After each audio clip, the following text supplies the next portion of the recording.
Well, welcome to the session on Humanism Begins at Home, Educational Initiatives for Children. And as you can see, our panel grew a little bit from what is listed in the program, but that's okay. We have some very, very wonderful people with terrific experience in this whole area of education. And so I won't really be taking much time introducing them. They could say a few words about themselves because I want to get right into it. But as you see, as the program states, the panel will focus on what we can do to make certain that humanism begins at home. We will explore what the AHA can do to inspire families and humanist communities to provide education that fosters scientific literacy and humanist values, and more importantly, how we can provide easy access to the materials they need to get started. I just want to say a brief word about this. Humanism Begins at Home actually started in general as a project to provide a way for families to learn about, teach and teach values and practice humanism. We have a committee, and the committee has explored ways to share and develop these lesson plans and learning activities. As we got involved into our committee work, we saw very clearly at the outset that there were really basically two different educational needs and desires from the members of the committee. Some of us desired turnkey lesson plans to be used on site, and others focused on lesson plans available online. So we have a two-pronged approach. The work that some of our chapters are doing to establish children's programs to meet their individual and unique needs. And so Ron, Herman, and Debbie and Patrice will be talking about that. And then the second prong, or second dimension of this, is online lesson plans, learning activities we are developing for parents working with their children. And Kristen and Carol and Kevin, thank you, Kevin, will be focusing on that. And we'll save some time at the end for questions. And so we're just about ready to go with Ron Herman from Albuquerque.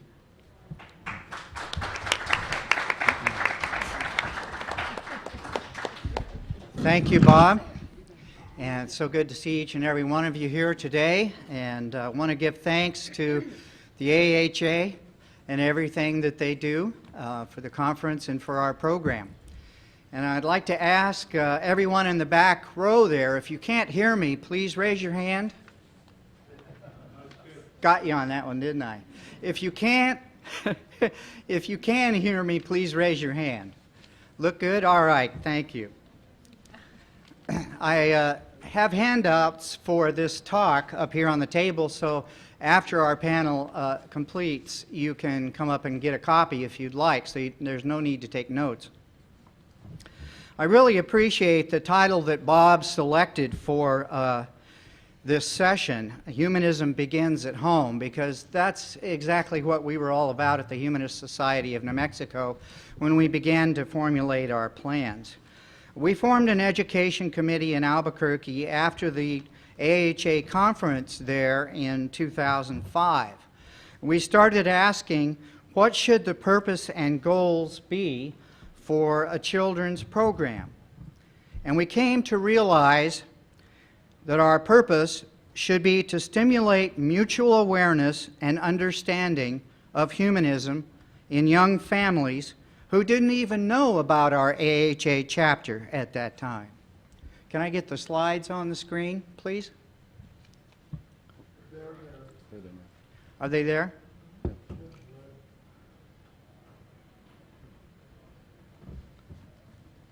Okay, thank you. Then in 2008, a young couple, Jeff and Betsy Cornelius, came to us and offered to help start a program of classes by bringing Dale McGowan to Albuquerque to give a seminar on parenting beyond belief. And Jeff and Betsy are actually living in Northern California now, and I understand they're active in Camp Quest, so maybe some of you know them. That seminar by Dale McGowan attracted 5 or 6 other young couples who wanted to have classes for their kids to help them deal with the issues of growing up in a nation of Christians and a state, New Mexico, which is predominantly Catholic. We soon realized that our purpose was not only to deal with issues of non-belief, but also to provide opportunities for parents to bond in new friendships and to encourage them to join HSNM and the AHA at some time in the future. Most of the members of our chapter are retirement age with no small children at home.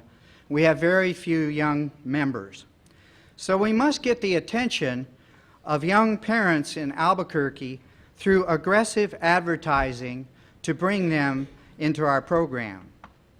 And if we can help spread humanism in this way, the children in our program will become adults who will not be afraid of being openly not religious. They will not be considered unusual by their friends, family, and employers. That is our goal. So what approach might chapters use? Let's see if I can find the advanced one here. There we go. What approach might chapters use for children's classes? We've had 1-hour classes twice monthly since 2008, except for some summer months off. In our classes, parents attend with their children and rotate on a schedule to teach lessons that are within our basic format. So this is a parent as teacher model as opposed to having a professional teacher. We call it the HSNM Humanist Family Cooperative, an alternative children's Sunday school. We pick Sunday because that's when parents are free, just like the Christians.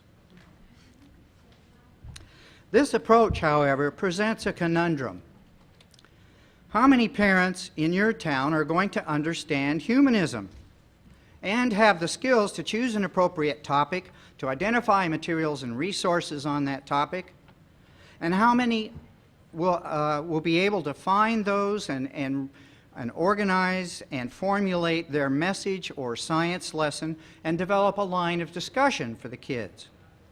How many parents can lead a group of kids in a song, a reading, or an activity with the class date looming and laundry and dishes piling up and one or more of their children demanding help with their regular schoolwork, worrying about all sorts of pressures that their kids are feeling from their peers? This is a class preparation exercise that a good college student might have learned to do, but think about it. Only 40% of parents in most towns have a college education, and many of those majored in a focused profession, like nursing, accounting, engineering, or computer science, not education. Those who were literature majors may not understand much science or know how to make up simple songs. And the science majors may not know a thing about teaching morality.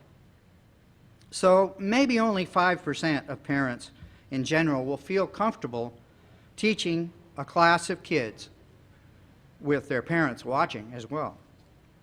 And some of those won't have a clue at first as to what humanism even means, even though they have given up religion or never had it. So what if we hire a teacher from that 5%? Well, first, that position would involve a significant amount of work and responsibility, and that would merit a significant monthly salary. Furthermore, we might be developing a cadre of elite humanists, like authoritarian priests and nuns in Catholic schools, who control the instruction of their students' impressionable minds. More importantly, our purpose is fundamentally different. We want to bring humanism home. We want every interested parent to understand humanism and to be able to talk about it at whatever level they can. Preparing a lesson for a children's class is a great place for them to start. We prefer that children look to their parents for guidance and not an authority figure who neither they nor their parents know or fully trust. As humanist school teachers, parents learn more about their own children, their children's peers, and how to confidently come out of the closet as humanists, atheists, and free thinkers. Parents learn as they teach. That's an important component of our program. But the problem is that this approach means that most parents will need some help planning lessons. So I'd like to encourage national and local humanist leaders to step forward to help prepare lesson plans that parents without a degree in education can use, that they can review, relate to their own views and family interests, practice with their children first, and then use to conduct a class. The development of these lessons is a major endeavor, one that no other secular humanist or free thought group has ever tried to do, to my knowledge. I hope the AHA can support this effort with significant funding for printing and perhaps even publication. So what are the best structures or formats for children's classes? First, there can be out-of-classroom formats like field trips, hikes, and picnics that also can include a lesson. For all in-class sessions, we decided that we wanted to establish a routine where both children and parents would know what to expect and what to plan. We've been able to rent classroom space quite reasonably, initially from a community college, later from a Unitarian church, and currently we're renting from a Montessori school at a very reasonable price. So we asked, what elements do we want in every class? The answers we arrived at were singing, story time with a message, playtime, snack time, and a science demonstration or experiment, occasionally some arts and crafts. And let me mention too that in both the two different classes that we've had over these years, we've had pretty small children. The first class we had some 9 and 10-year-olds. Now the oldest seem to be 6 and 7. So we're dealing with little kids here. But we hope that the age group will grow, and if necessary, we'll break them off into separate groups. So we think this is a very successful format and one that probably all ages would appreciate. This format provides opportunities for a variety of topics, messages, or lessons. Songs, for example, can vary with the season, or by culture, or by lyrical message. Stories always, of course, have a variety of messages. Snacks can have different ethnic flavors, different nutritional value, or religious shapes or meanings to bring up a discussion of religious symbols. Science demonstrations and experiments offer a multitude of topics on the scientific method, magic, critical thinking and the principles of evolution, biology, geology, simple chemistry, astronomy and physics, and even psychology. These activities also teach cooperation and communications development, as do the arts and crafts activities, and the playtime as well requires discussion and cooperation. So discussions and exploratory questions are key to gaining participation and to making the lessons personal, relevant, interesting, and fun. So what are the different ways of organizing a series of class topics? Bob Bhaerman here and Dale McGowan and others of us who are working on these projects have offered various topical areas, and they're really all very similar. There are topics organized by themes and those organized historically or seasonally, like religious and secular milestones or holidays. Of course, these must be tailored for the age bracket of the children. When I organized the lessons our parents have done so far, I found that they fall into these general categories.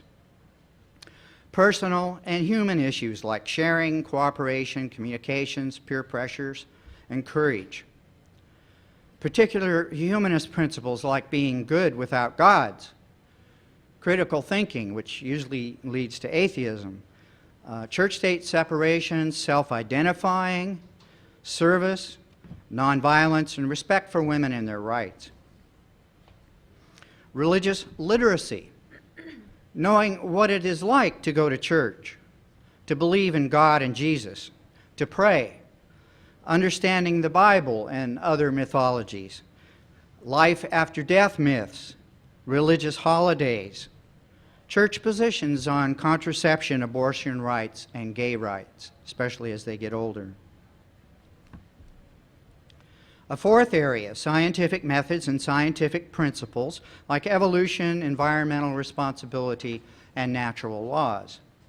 And finally, historical issues like science versus religion throughout history, and milestones like religious divides, the break-off of the Protestants, for example, from the Catholic Church, wars, the different prophets that have arisen through history, and the famously religious-led persecutions. But also heroines and heroes, the U.S. Constitution and the fact that it's godless, issues around U.S. slavery and civil rights. Since the beginning of our classes, we've had a school coordinator, and that's me. As an older member and a parent whose children are grown, I have more time than these young parents to arrange the class times and locations and raise funds from the chapter and the AHA, place the advertising for new classes and special events. And I've been at almost every class, to open the doors and ensure the classroom's ready beforehand, that after a class it's secure and as clean as we found it. And I've helped with lesson plan compilation and advertising design. And I have some flyers up here designed by the First Family Group, so you're welcome to take one of those after the panel. So it's important that every school have a coordinator who can take responsibility for these tasks and who can be there long term, since parents tend to have windows of time that come and go, and they may even leave town for family or job reasons. It's also important that the coordinator motivate and inspire the parents and children to attend and share their experiences and their feelings about religion. I realize now that we also need to be more helpful to new parents by providing more content, guidance, and references in lesson plans. So I've decided to use my time during the classes to take notes and work more closely with the parents after classes to complete each lesson plan. I think some parents who show initial interest but lack college-level skills don't return because they feel intimidated by the parent-teacher arrangement. So we want to create a book of lesson plans that will be more complete than the set that we created after the 2009 program, which is on the AHA website. Just find the Kochhar Education Center. This book would also be provided to the AHA for other chapters to use. Finally, where can parents find reference materials?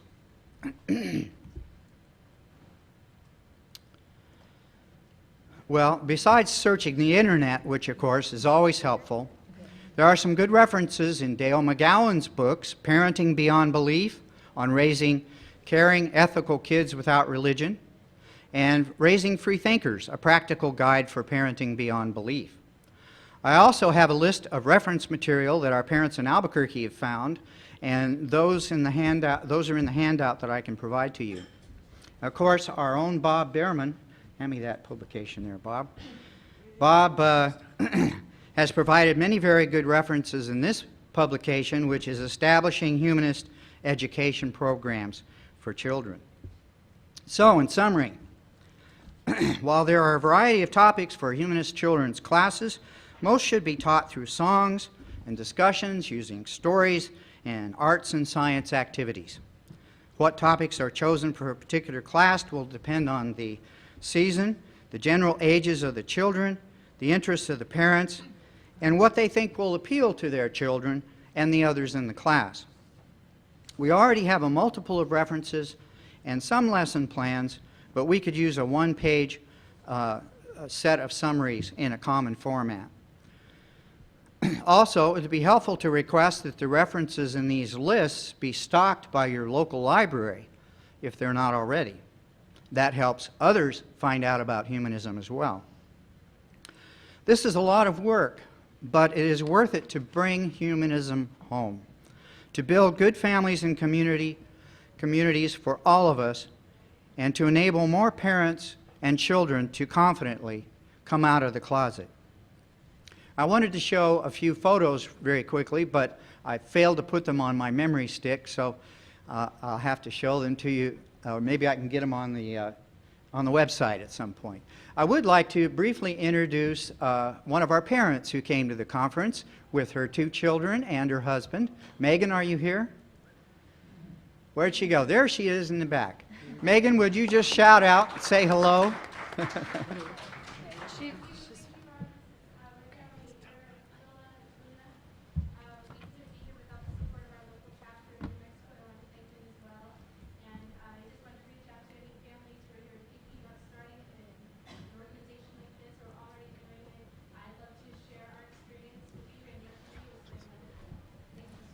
Thank you.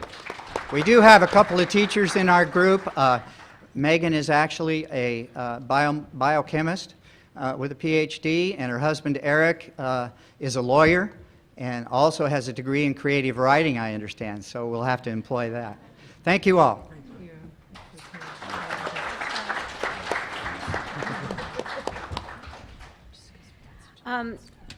Bob invited me to be on this panel quite a while ago, and so much is going on right now that every 5 minutes I'm changing what I want to say. So what I'm going to do a little bit is kind of go back into why I'm even talking today, why I even care, and kind of outline a little bit of what I consider to be the problem as it pertains to me and my involvement in the humanist world. And I know that we have the solution well underway now. So everything's, in flux, and I'm loving every second of it. I'm informed by my experience primarily as a president of a humanist chapter, the Humanist Fellowship of San Diego. And I came to realize that many of the things I struggle with are shared by other leaders of other chapters, and I heard a lot about this with the meetings through the United Coalition of Reason. None of us are alone. We all have different challenges, but those challenges are shared by different chapters. We have 170 chapters, and I think the AHA is becoming increasingly effective at reaching out to the local chapters and providing resources. I think we have a tremendous number of resources already available through Kochhar, through the Humanist Institute, that are readily available to us if we go and search for them. I think the issue is how to get those into the hands of the people that really need them and want them without them having to expend too much effort. What people seek from any community changes depending on where they are in their life cycle. Leaving home, going to college, dating for mating, I call it, getting married, having children, facing retirement, death, etc. What I encountered during my years of service as an atheist at a Reform synagogue were families returning to the congregation when their kids were ready for preschool or about 3 years before they needed to start preparing for their bar or bat mitzvah. They got very involved and very invested in the synagogue community at that time. But many of them dropped out as soon as that achievement occurred. This is not unique to the Jewish culture. Most families who are not religious return to religious institutions of their youth or of their families and friends when they start wondering how to address the ethical education of their children. Religious institutions offer a plethora of opportunities for children and young families. We do not offer the same extent of services, and this is really where I see we must insert ourselves moving forward. Local groups face numerous challenges when attempting to meet the educational needs of their members. First of all, activities are restricted by the availability of human and financial resources. The people who give of their time end up establishing the agenda. That's just the way it is and the way it will always be. Groups typically address the needs and concerns of their leaders because these are the people putting in the effort to create programming. Volunteers present a whole nother challenge. Even the most well-meaning volunteers cannot necessarily dedicate themselves to ongoing, time-intensive programs. It's my experience that when push comes to shove, the local humanist group always comes in second, third, or fourth to pressing demands at home or at work. Plus, all volunteers reach a point of burnout, which is to be expected when there is little tangible compensation for hours of labor. Community members also influence the agenda. This can be as simple as who shows up. People vote with their feet and their pocketbooks. You can plan the most wonderful events, but if no one comes, it's difficult to keep devoting time and money to the effort. If you happen to have a large group of young parents with children in your community, you are more likely to plan child and family-friendly events. As a humanist, I think you just need to recognize the importance of ethical education for all ages and create some programming with children in mind, regardless of any perceived need of your individual chapter. However, there will be practical limits to what you can offer. For our group, the Humanist Fellowship, we've had to accept the fact that we do not have the resources to be all things to all people. And this is where the uniting under the San Diego Coalition of Reason umbrella has been helpful.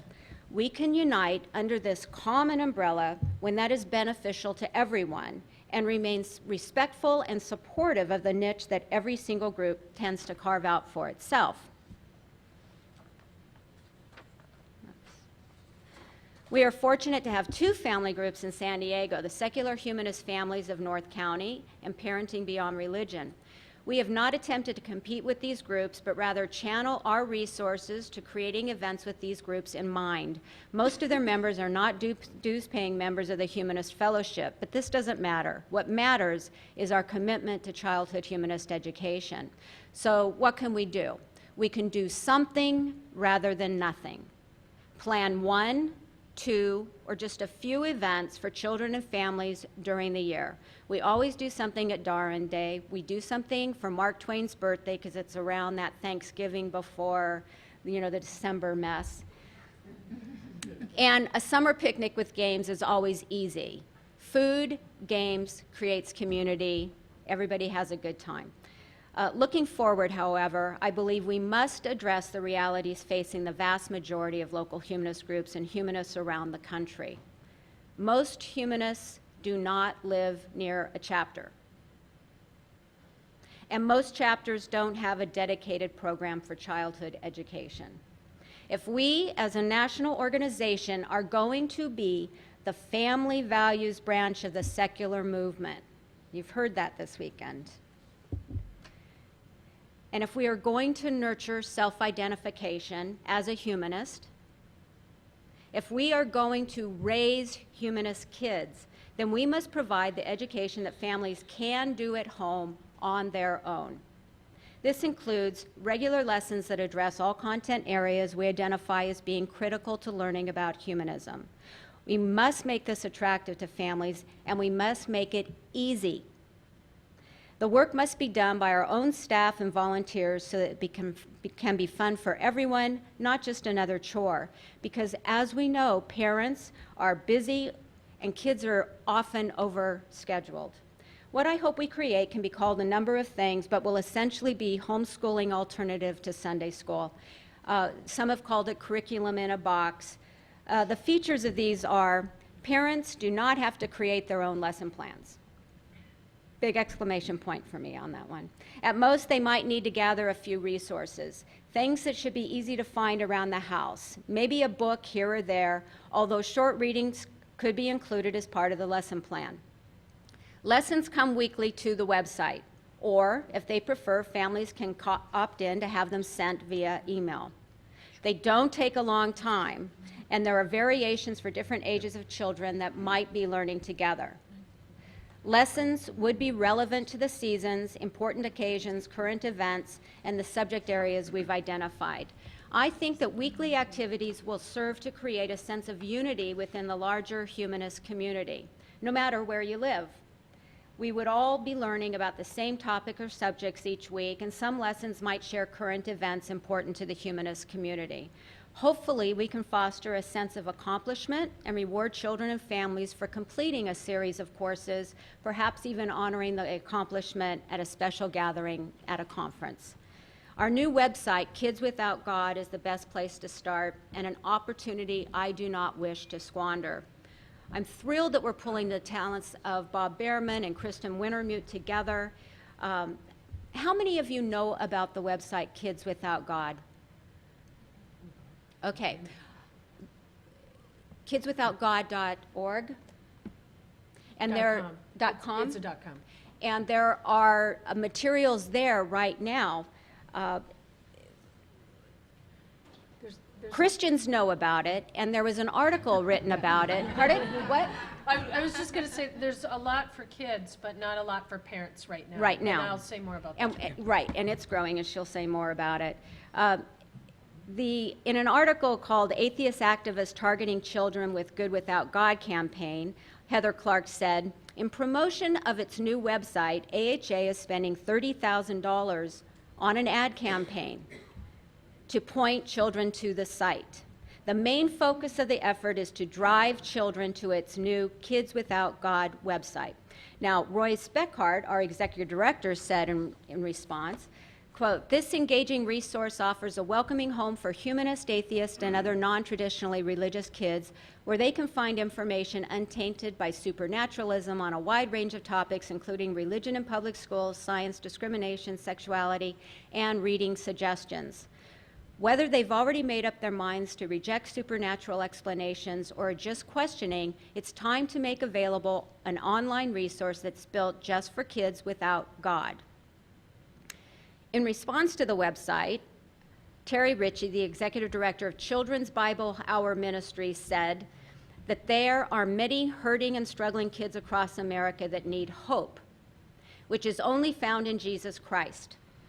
Quote, so many kids are searching for hope in their life, Ritchie said. We just work so hard to get that hope out to them. We feel that children are the most pliable in God's hands. Their minds are not filled with everything in the world yet.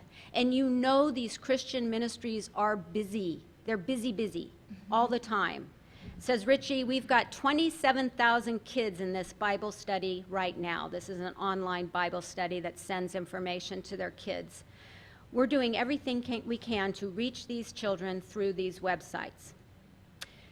So this comes down to, I guess, where I am and looking forward to our solution, which is well in place. I personally feel that the American Humanist Association, if we are going to spend substantial amounts of money creating, maintaining, and publicizing the website Kids Without God, and if we are going to support children in straying from the faith of their families, potentially risking the comfort and security of God belief and the approval of their relatives and friends, then we must be ready to offer. In fact, we have a moral obligation to offer something valuable and something substantial as an alternative to religious indoctrination. We have a great start. Given my recent experience with the Humanist Education Committee, I know that we are on the right track. Thank you.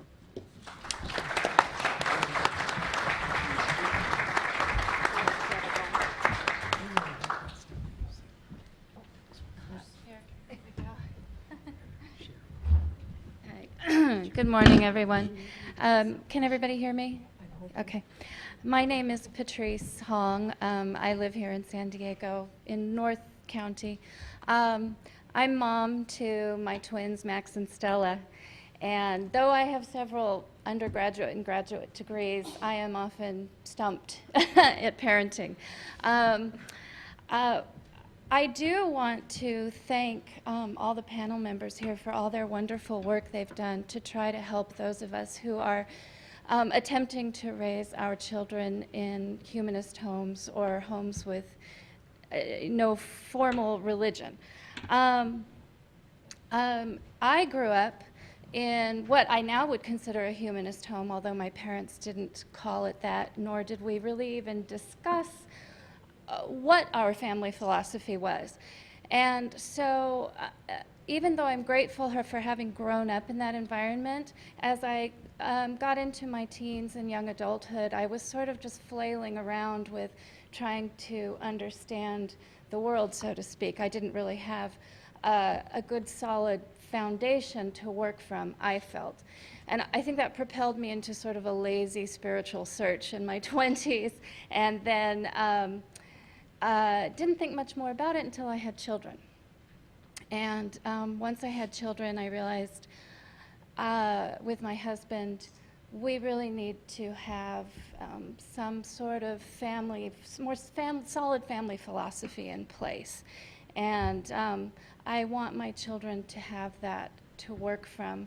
And so I can't say that we have been very successful so far in really implementing that, but we're trying. As Debbie said, you know, a little something is better than nothing. So we're trying. And my goal for my children is that they be good, peaceful people intrinsically, and that they promote peacefulness in whatever endeavors they undertake in life. And I think with the humanist philosophy, that can be done. I think that can be instilled in them, that basic idea. And with the resources that have been compiled through the Kochhar Humanist Education and numerous other resources that have already been mentioned here, we just have really a treasure chest to draw from.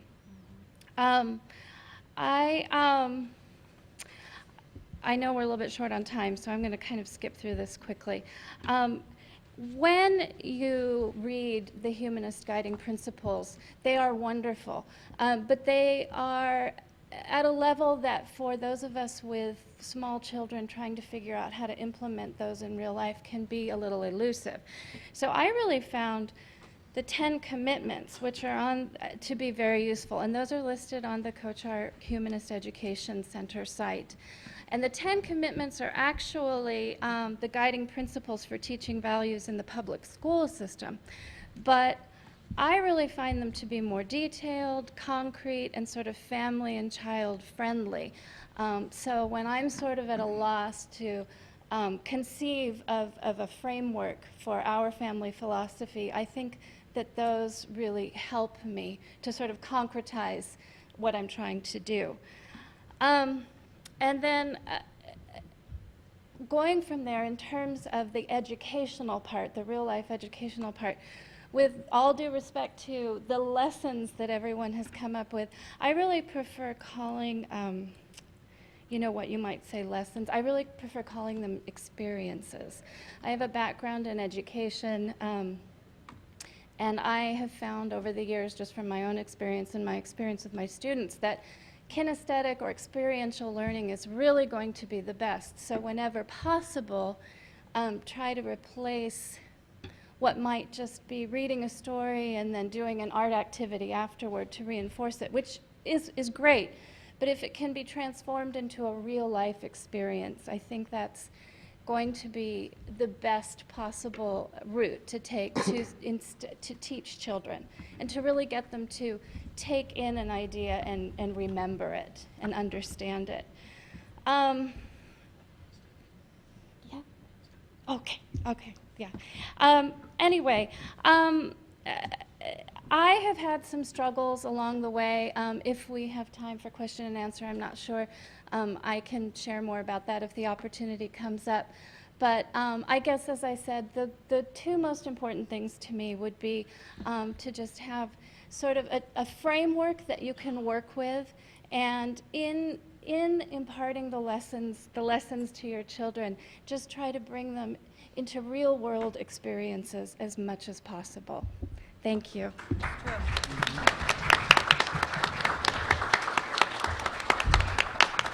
So as Debbie just leaned over and said to me, I'm the salvation, the solution to all this searching.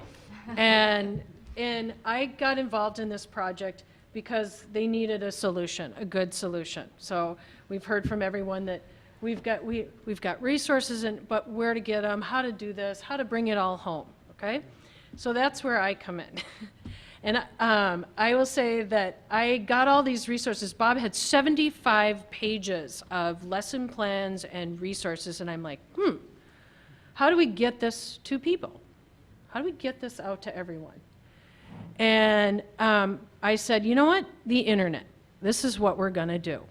So stepping in, I decided that we're going to use the internet, and we're going to also use a framework that was developed a long time ago that has been sitting in the dust, and shake off this framework, and we're going to use the framework to ground all of these resources, and we're going to put it online.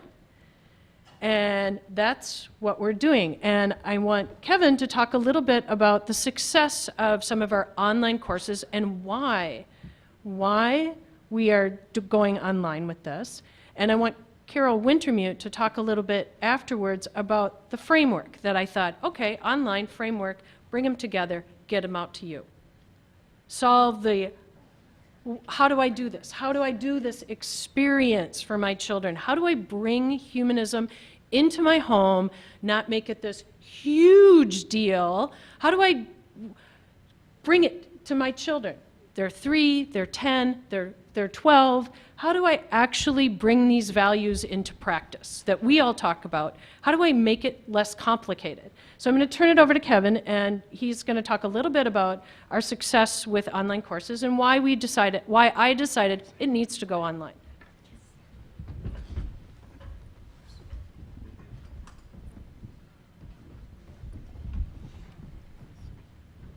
Hello. I'm battling a little bit of a cold, so bear with me here. My voice is struggling to be here.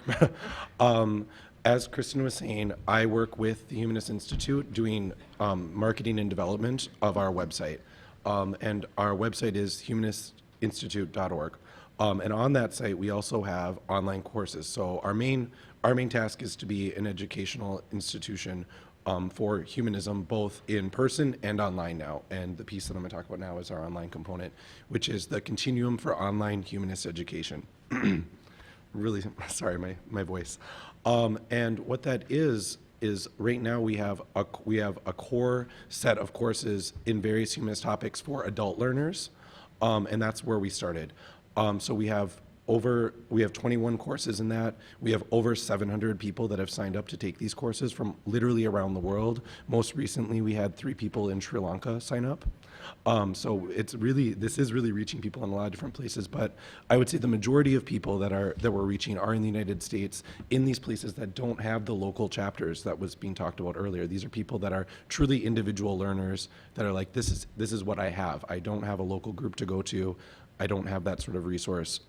So that's kind of our audience right now. Where we're going next, and we're taking this, bringing humanism home into what we're doing, is we're going to develop 3 other categories of courses. So we have the adult individual learner courses. Then we're going to have special topics in humanism, which are things like humanistic Judaism, things like that. And we're going to, the third category, which is the one that's most important here, is we're going to have a category of family learning. And this is going to involve a course by Dale McGowan doing stuff for children and parents. We're going to have a teens course, and then we're going to have a section called Bringing Humanism Home, which is going to be where these lesson plans live. And these lesson plans will go throughout the lifespan of the child from preschool to graduation. And that's the piece where we're going to have these resources that are readily available, downloadable.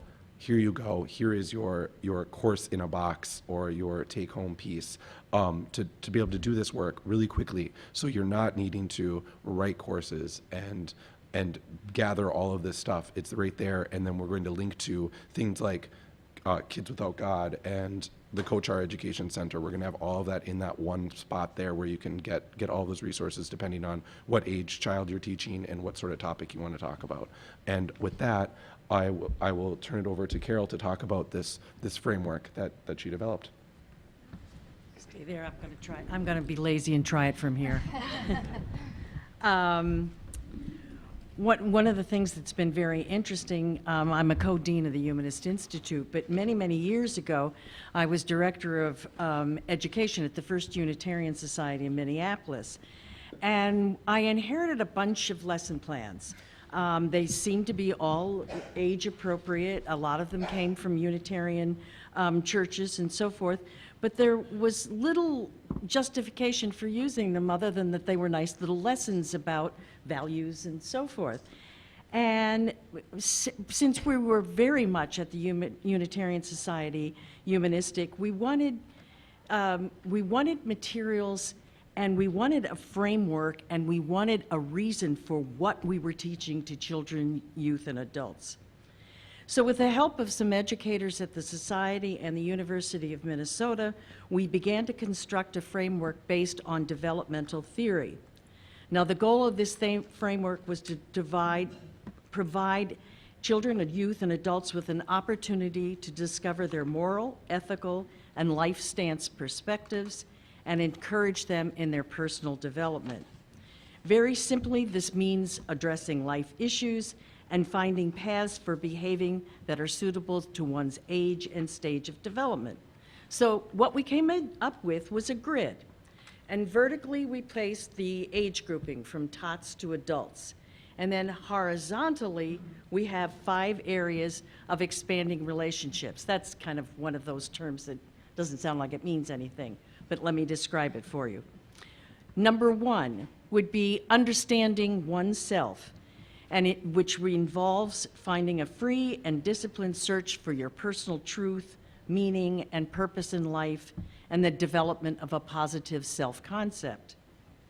Next step, understanding yourself in relation to others, and that involves respect for the worth and dignity of other individuals, the use of the democratic process, and developing a sense of reciprocity.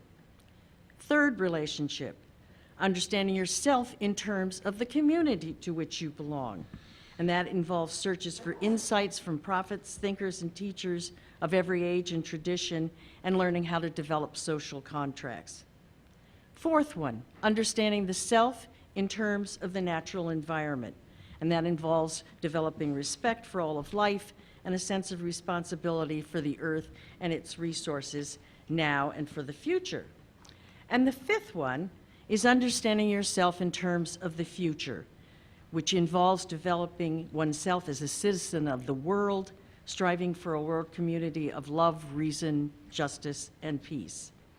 Now, it's obvious that these 3 areas, or these areas, self to self, self to others, self to community, self to environment, self to world, will demand age-appropriate lesson plans and activities to facilitate a person's movement through their ages and stages. So we broke the grid down further into themes for each of these ages and stages and relationships, and I'll give you an example. At age 3 and 4, lessons and activities would focus on discovering yourself, discovering others, discovering your humanist community, discovering nature, and discovering the world's children. But at age 11 to 14, it would look like this: developing the freedom to express oneself, developing a system of ethics, seeking shared values in other religions and traditions, distinguishing among environmental policies, and distinguishing among religious and life stance visions. So next, then, we add a description of these module themes and some course suggestions. At this point, the framework is ready for implementation with lesson plans and activities. And here's one example. The age group is 9 to 11, and the relationship is self to community. So the theme is identifying people who advocate equality. Courses could be stories of people who stood for equality and human rights, friends who are working on human rights projects, maybe the story of the founding of the AHA, and then learning about the fundamentalist right. Let's take that one as an example. Say a course on the New Right and the Tea Party. What's behind it? Well, what's the goal of this course? Maybe to understand, give an introduction to fundamentalism and how the evangelical right finds its authority using the Bible. The class will discover issues of the Tea Party, for example, and compare their positions with those of humanists. Since our children identify with humanism, it's important for them to understand that the challenge that fundamentalist presents. So, They might examine creationism versus evolution, censorship, prayers in schools, gay rights, and looking at the opposing sources of authority here. The Bible's messages as interpreted by the political right and the basis for humanist moral principles should be examined and discussed. So now we're ready for some activities. Following are some ideas about how to get to the topic. Okay, identifying the issues of the right. What's their political agenda? What's their attitude toward creationism, abortion, censorship, prayer in schools, or homosexuality? And you develop issues and you have dilemma situations, and you ask the students to take different positions and debate each other on the topic. You could use a Bible concordance and have students look up topics to find out what passages support the right's positions. Students can find articles and magazines and talk to other parents and do interviews and then bring back their research and share it with the class. And finally, just a simple thing like planning a Saturday night camp out, followed by an early morning breakfast watching the preachers in the Sunday morning and then discussing what's going on with that one. So that in brief is how the framework is constructed, how the lesson plans can be designed to fit into the topic, and how the lesson plans from other sources can fit into the grid, so that it makes for a totally coherent educational experience through the years of people's development.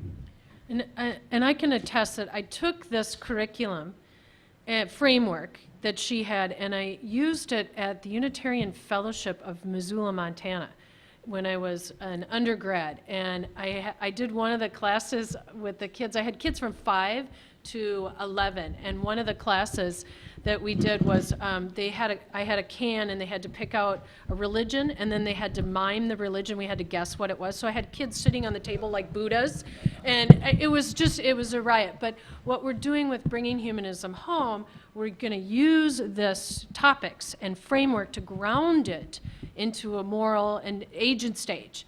We'll ground it in the agent stage, and we'll have these lesson plans available online. We'll have ideas for books that, and questions. You know, at 15 minutes with your kid at night, you're reading a book about discovering self that you got off of our website, and here's some questions you can ask your child about to get them to start thinking humanistically.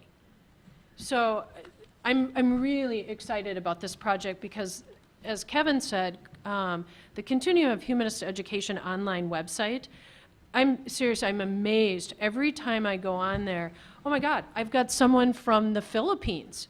And we're reaching families, military families who are serving overseas, who are humanists. So we're reaching people, Biloxi, Mississippi, you know, in the southern where these people are so isolated.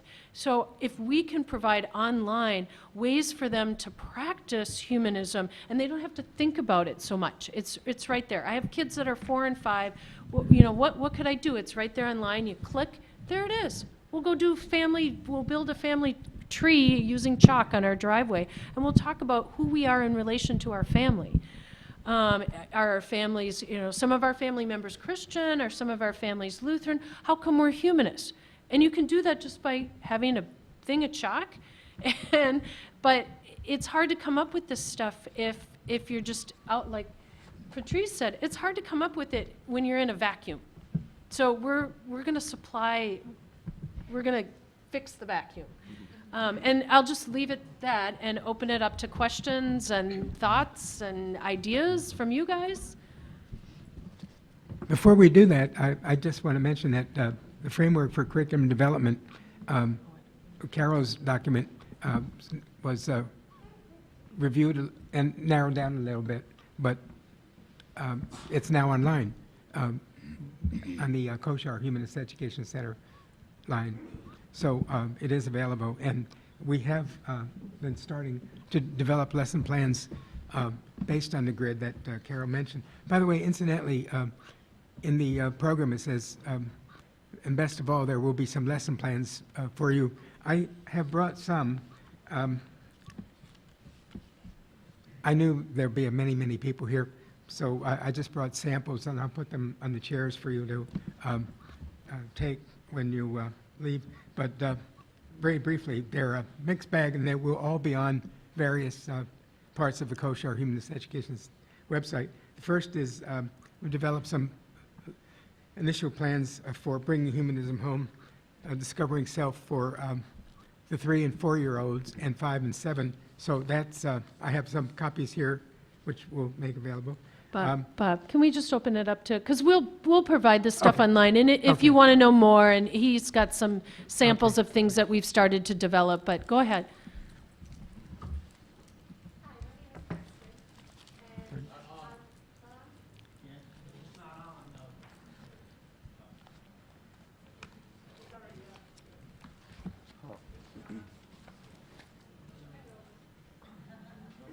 We could repeat. Yeah, yeah. That's all right. If you just want to say your question, we'll repeat it. We'll repeat it. Your question is? Oh, he's getting him. You're dedicated. You really have a question. Follow the mic. Follow the mic technician. Okay. Thank you, Bruce. My name is Kristen. I'm a member of the Parenting Beyond Religion parenting group here in San Diego. And I have a 2-year-old and a 5-year-old girl. And we have monthly meetings, which we call our fellowship meetings. We get together and we usually get a couple of babysitters for the kids to play with. And then the adults get to talk about numerous different topics. But and we also have play dates, usually at least once a month, usually twice a month. One of the things I've been noticing in our children that range from age 1 to 8 is that they don't interact socially. They play separately, independently. They might team up with another kid, but generally not. And we've been doing this since last April, a year ago April. And something I notice is we don't have any sort of icebreakers or ways of getting the kids to interact together. I found a great Christian book at the library that has all kinds of wonderful secular songs, but then they add in their own component. But we could use those to try and get our kids working together, learning about each other's names for starting. And then another thing that is lacking from my own knowledge, or it's become a quest of mine, is we talk about with our children about our beliefs, and we phrase it as that. We tell them that other people believe other things, and we try and coach them as to why these people might believe those other philosophies. But I've noticed that when we go out in public, and we had a family friend talking about her dearly departed father, and now that he was up in heaven with God and everything, and my 5-year-old is quick to point out, but we don't believe in God. And she looks at me and says, "What is that about?" And I don't know how to equip my daughter when I can barely argue my own beliefs. It's how she can stand up for herself and what she believes in. And, is this just me brainwashing her into, my own beliefs? To try and fully substantiate what she believes in when she's 5 years old and at the pressure of adult I can speak to that. I have a very similar experience, and actually, there was an article. I give an article to Jennifer Barty about this story, but I have a very similar experience. My son was doing a holiday project in the school, and somehow it came up that he didn't believe in God, and this kid next to him says, "Well, if you don't believe in God, you must be Jewish." It's like, what? And then this other girl was like, "Well, if you don't believe in God, you're going to go to hell." And my daughter, we were talking about this at the dinner table, and my daughter turns and she says, "Ari, I got the solution. Dude, we're humanists. We don't believe in God, so there is no heaven and hell. We're all good," So, but I think it's something, I think this is why we are all doing the work that we do, because we're trying to solve this problem, that our kids aren't ashamed to say, "I was ashamed. I grew up in a humanist household. I was ashamed. Slumber parties, I wasn't going to come out of the closet and say, I don't believe in God and I'm not going to church on Sunday. Oh my God, that's terrible." So I think it's a challenge, and I think I hope that through providing these lesson plans and these materials and giving parents the strength to talk about their kids, that then the kids will have the confidence to say, well, I don't believe in God, and it's all okay. It is okay. And that we don't become a minority. Yeah, I Yeah, think that's what, oh, go ahead. Go ahead. I'd just like to chime in. When you're talking about being put on the spot by believers and that first accusation, you might say, and that your children experience the same thing. And that's why we feel that it's an important component in our education format that the parents start with the lesson in their own home where they feel safe. So they're telling their spouse or their partner what they're going to talk about and why they believe this or that. And the kids ask questions at home first so they're prepared. And then by the time they go and conduct the class, hey, they're ready to meet the general public to some degree. And I'm real practical, so what I think should happen is everything you've asked for is appropriate and reasonable, and we should just do it. So we get a list of icebreakers, so you have your own list. Whatever you suggest to us that's worked for you, we can add that to the list. There's a place on Kids Without God where you can ask a psychologist issues. We should give your questions that you came with today to the psychologist and let him come up with some answers for you. We also should address the issues of death and how we explain what humanism is for various age groups. We just do it, we get it on the website so it's ready for you and for the next parent that wants more information. Great, thank you, guys. Yeah. Stephanie? I would like to suggest that role playing be built into these classes so that the kids have an opportunity to pretend that they're talking with a kid on the playground who confronts them with that question or that accusation, and they do it in class several times, in home several times, and so forth, until they're comfortable. And at the same time, they should be told, we've worked out, some role plays here, but this isn't the only way to do it. So, we're all creative.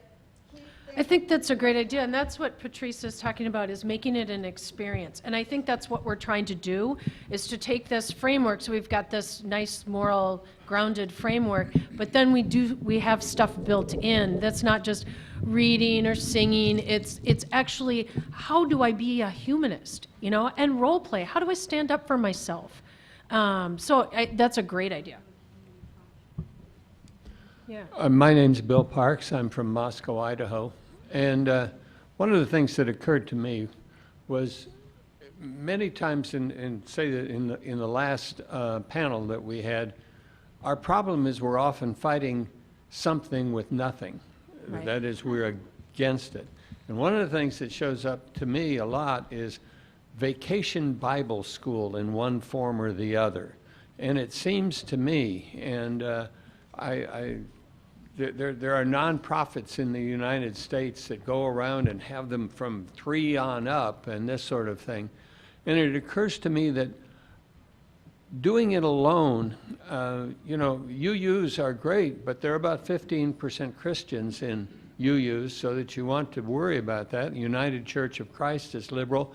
Some other denominations or locals are liberal, and it might be worthwhile to sort of change the lesson plans so that it wouldn't be offensive to these groups, and try to get together so that you have an alternative to these kinds of fundamentalist Bible things. And the Camp Quest is great, but it gets a few hundred people out of 300 and some odd million.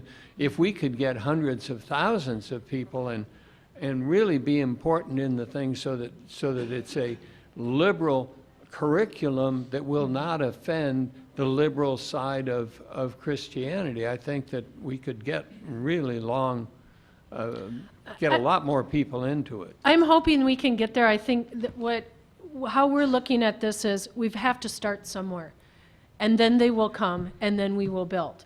But we have to start somewhere. And I think that I would love that we, as a movement, could be where you're talking about. That we're going to fund it for Moscow next year, I hope, working with the UUs. Good. To have something to go, just as a pilot project, because I think we can put money into a small area and get the results that you can't get across the country. Right, that's great. I'm looking forward to hearing how that goes.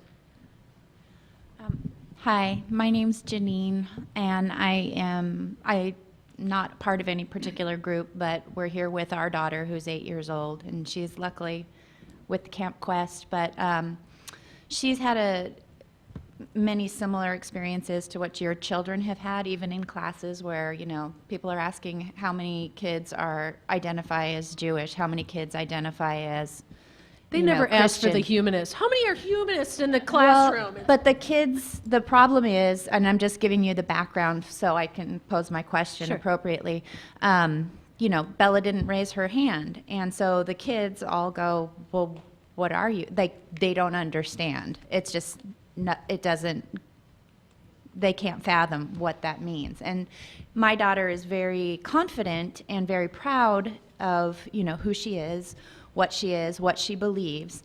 But the thing that I think would be really beneficial for any kind of education programs for kids is dealing with the discrimination and isolation that comes along as a repercussion of, you know, being a humanist. I mean, we know about, you know, discrimination with different races or, you know, even any religion. But, you know, she was crying the other day because she's like, and it wasn't that she felt bad about herself. She just said, I'm the only one. Mm-hmm. I'm the only kid in my entire school. And I know as an adult with my vast experience now that she probably isn't, but it's what do you do as a parent? You're like, your heart's breaking because how do you explain it? And Ari said something to me very similar, and then I'll let you respond too. In that I said, how'd you feel when they were like, you're bizarre, you're going to go to hell, you're Jewish, because, and they just don't understand, they didn't get it. And he said, I felt like there was something wrong with me. Yeah. Because I'm different. That was the main concern for Bella as well, is why are we different? It's so hard to be different.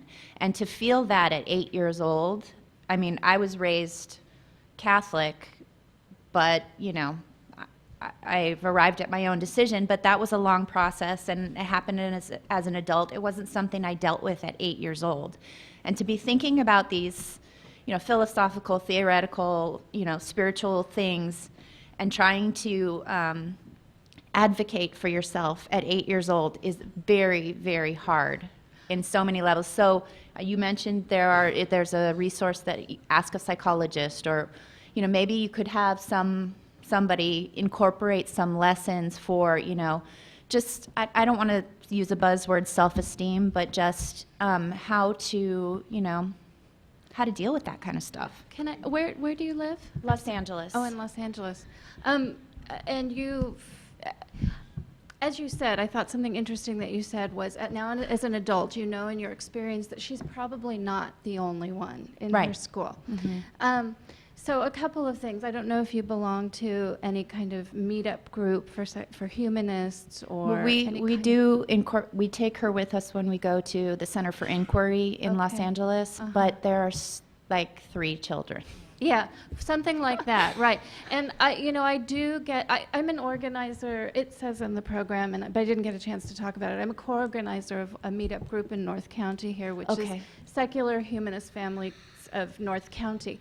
I do get email coming through from Los Angeles announcing new meetup groups. I believe there are some in Okay. Los Angeles for families. Mm-hmm. They may be called different things, but maybe it might be a secular homeschooling group. Right. But something is to build community. I started this group on Meetup 3 years ago with a friend of mine because we both live in very conservative, religious North County, and we wanted to find community for our children.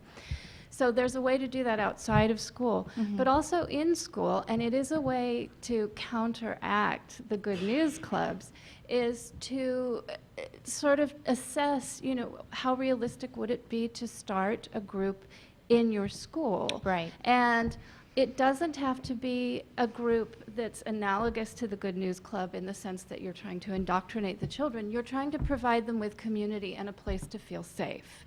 So You know, those are a couple of things to I do. appreciate the suggestions, and I will definitely look into the, you know, And we did community. record the stuff about bullying and discrimination, and we'll definitely try to incorporate, because I think it's important. Right. I mean, it's just it appeared to me that what she was experiencing is the same kind of discrimination that someone who, But she's you know, isolated. Right, yes, the that's- isolation, and she feels like, you know, nobody understands, nobody wants to be around, you know. And it's- as you it's tough. said, even the most confident child, really. even Yeah. the most confident child may feel isolated. Yeah, We're that's true. actually getting close to running out of time, so Thank if you. we can, thank you. Yeah. If we can keep our questions and comments real quick, and if we don't get to you all, maybe you can come and talk to us. Yeah, we can meet you outside, because I'm worried about jamming up the next session.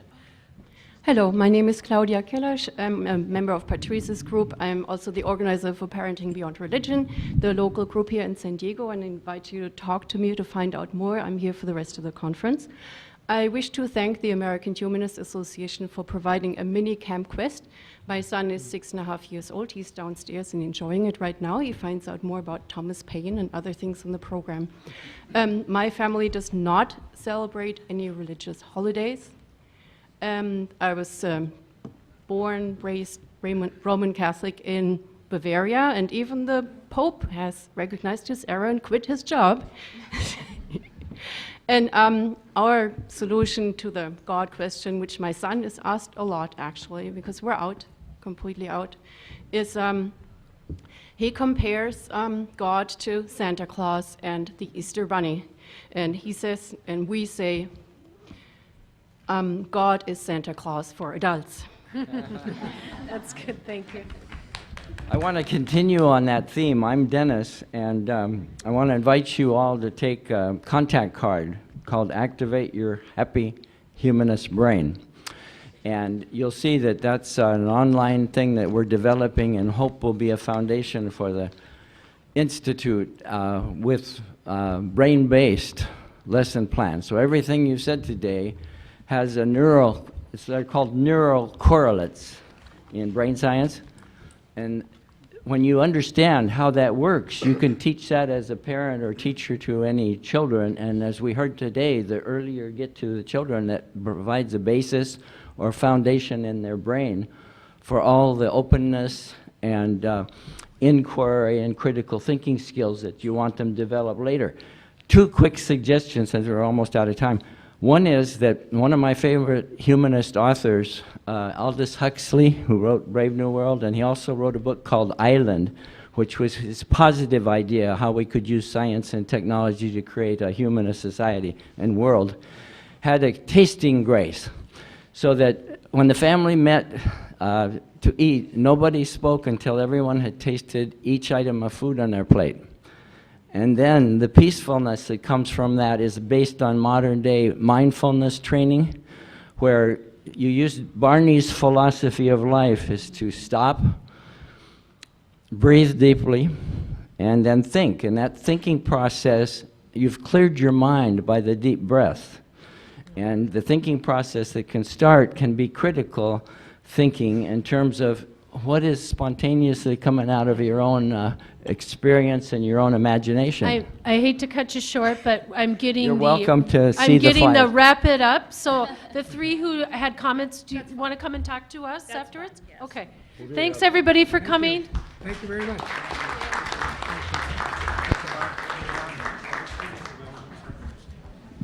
Oh, it is? Okay.